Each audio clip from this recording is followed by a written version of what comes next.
各位乡亲，大家好，我是廖弟，今仔日要来甲大家讲笑话。如果若准备好，咱就开始。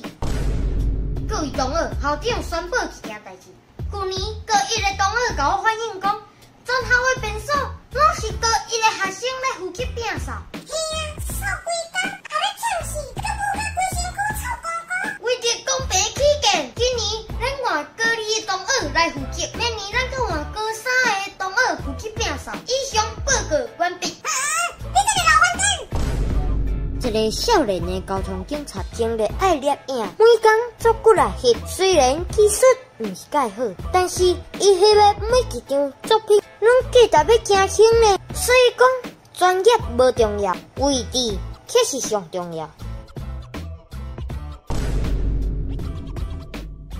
大家好，欢迎收看六六新闻。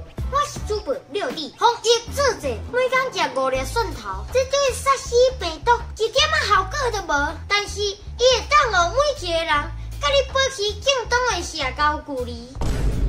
富过15代家族家训只有32，以少伊子孙，不如以德伊子孙；以独有其产伊子孙，不如以公有其产伊子孙。父子岛兄弟睦，夫妻和，家己肥啊！一个善良的家风，能塑造出一个家族高贵的品格，仁义和谐，福虽未至，何其远矣！道德传家久，家风继世长，才德兼备，寄存高远的家族。影片到这结束啊！恁若介这撮影片，请分享出去，顺续订来看。